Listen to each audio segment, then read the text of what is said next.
তালহা ভাই যখন সাংবাদিক, আমি দর্শক সাংবাদিক মন্ডলী, এতক্ষণ আপনারা শুনতেছিলেন দেশ এবং দেশান্তরের খবরাখবর, কিন্তু এখন আমরা চলে যাব গডেনা ফ্রি ফায়ারের ভিতরে কি কি আপডেট আসতে যাচ্ছে সেই সম্পর্কে।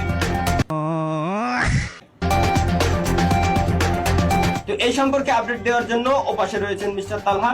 মিস্টার তালহা, আপনি কি আমাকে শুনতে পাচ্ছেন? হ্যালো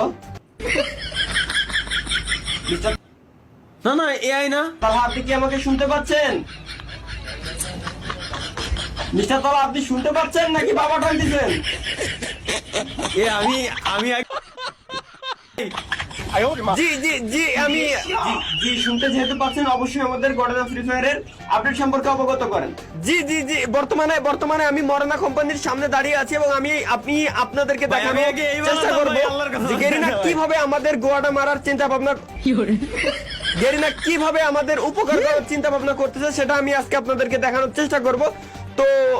তো স্যার, আপনি দেখতে পাচ্ছেন যে আমার পিছনে বর্তমানে যে পিকের উপরে কনস্ট্রাকশনের কাজটা চলতেছে, ওখানে একটা বিলবোর্ড টানিয়ে দেওয়া হয়েছে। তো বিলবোর্ডের উপরে লেখা আছে যে মানে কাজটা চলতেছে, ইন প্রসেসে আছে কাজটা, আপনারা দেখতে পাচ্ছেন। তো সর্বপ্রথম আমি আপনাদেরকে দেখালাম যে কাজটা এখানে চলতেছে, এবং দ্বিতীয়ত যদি আমি আরেকটু সামনে আগায় যাই, বর্তমানের যে পরিস্থিতি আপনারা আবার পিছনে দেখতে পাচ্ছেন যে পিকের উপরে সব থেকে যে স্কুল ঘরের মতো বড় একটা ঘর, আল্লাহ। যেখানে পোলাপান ক্লাস করতে যেত, সেই স্কুল ঘরের কিভাবে মারা হচ্ছে সেটা আপনারা দেখতে পাচ্ছেন।